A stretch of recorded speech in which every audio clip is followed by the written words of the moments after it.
Hi guys, ഞാനുള്ളത് ഹിമവാദ് ഗോപാൽസ്വാമി ഹിൽസിലാണ്, ഗുണ്ടൂർപേട്ടയിൽ.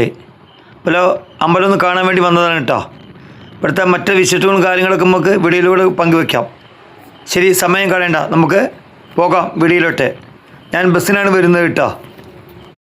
ഞാൻ Sultan Bathery bus സ്റ്റാൻഡിൽ നിന്നാണ് രാവിലെ 6 മണിക്കാണ് പോകുന്നത് കേട്ടോ. രാവിലെ വരുമ്പോൾ നമുക്ക് ആനകളൊക്കെ കാണാൻ പറ്റുള്ളൂ. കടലിനുള്ളിലെ 2 സൈഡിലും ആനകൾ നിറയെ നിൽക്കുന്നുണ്ടാവും, കണ്ടില്ലേ?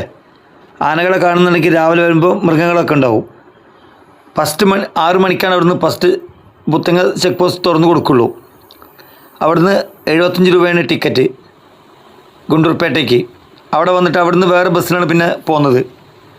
അവിടെ വന്നിട്ട് പിന്നെ അവിടുന്ന് വേറൊരു ബസ്സിനാണ് നമ്മൾ ഈ ഹിമവാദ് ഗോപാൽസ്വാമി ഹിൽസിലേക്ക് വരിക. ബന്ദിപ്പൂർ കാട്ടിനുള്ളിൽ 700 വർഷം പഴക്കമുള്ള 1450 മീറ്റർ ഉയരത്തിൽ സ്ഥിതി ചെയ്യുന്ന ക്ഷേത്രമാണിത്. ഒരുപാട് പഴക്കമുള്ള ക്ഷേത്രമാണ്. ഇപ്പോഴാണ് ആളുകൾ അറിയുന്നത്. പല മീഡിയയിൽ കൂടെയും പല ചാനലിൽ കൂടെയും ആണ് ആളുകൾ ഇപ്പോൾ അറിയപ്പെടുന്നത്. അങ്ങനെയാണ് ഇപ്പോൾ ഞാനും ഇവിടെ വരാൻ ഇടയായത്. വളരെ മനോഹരമായ യാത്ര കേട്ടോ, പുത്തങ്ങ ഫോറസ്റ്റ് കൂടെ.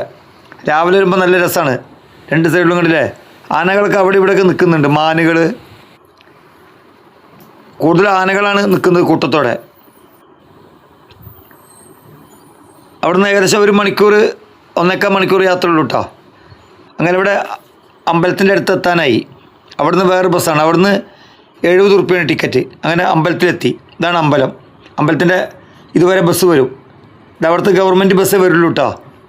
പ്രൈവറ്റ് വണ്ടികൾ കണ്ട് കടത്തി വിടില്ല.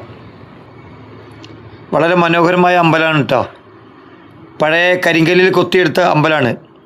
അതിന് മുകളിൽ നിന്ന് നോക്കിക്കഴിഞ്ഞാൽ താഴോട്ട് നോക്കിയാൽ മൈസൂർ ടൗൺ വരെ കാണാൻ കഴിയും. ഇതിന് മുകളിലും എപ്പോഴും ആനകളുടെ ശല്യം ഉണ്ടാവും കേട്ടോ. ഞാൻ വന്ന സമയത്ത് ഇവിടെ ആനകളൊന്നുമില്ല. ഉച്ചയ്ക്ക് ഏകദേശം ഒരു 12 മണിക്കാണ് ഇവിടെ എത്തിയത്. ഞാൻ വന്ന ദിവസം കോടമഞ്ഞ് വളരെ കുറവാണ്. ചില ദിവസം കോടമഞ്ഞുണ്ടെങ്കിൽ ഇവിടെ മുകളിലേക്ക് വരാൻ പറ്റില്ല, തണുത്ത് വിറയ്ക്കും.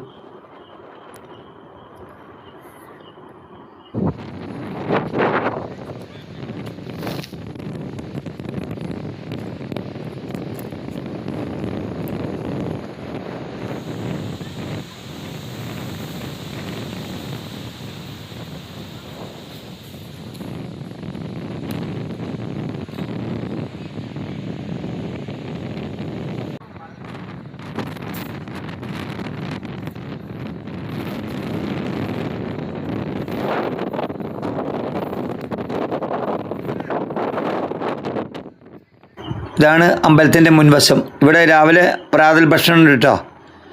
10 മണി വരെ പ്രാതൽ ഭക്ഷണം കഴിക്കാം. ഈ ക്ഷേത്രത്തിലെ ഉത്സവം എന്നാണെന്ന് അറിയില്ല. ഇവിടെ വലിയൊരു തേര് ഇതിൻ്റെ മുകളിൽ ഇരിക്കുന്നു കേട്ടോ. വളരെ മനോഹരമായൊരു തേരാണ്.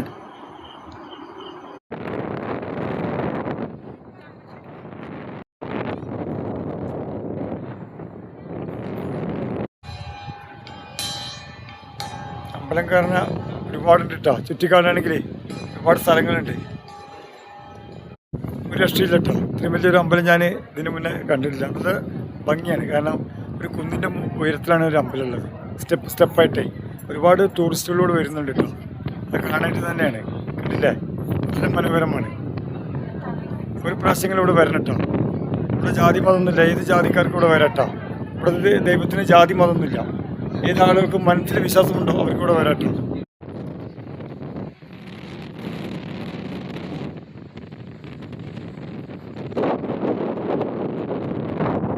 എടുത്തു പറയേണ്ട ഒരു കാര്യം, നല്ല തണുത്ത കാറ്റായിട്ടാണ്. ഇവിടെ തീരെ ചൂടില്ല. അപ്പോൾ ഞാൻ വന്ന സമയത്ത് 12 മണിയാണ്, ഉച്ചയ്ക്ക് 12 മണിക്കാണ് ഇവിടെ എത്തിയത്. ഇവിടെ നല്ല തണുപ്പാണ്, നല്ല തണുത്ത കാറ്റാണ്. എടുത്തു പറയേണ്ട ഒരു കാര്യം തന്നെയാണ്.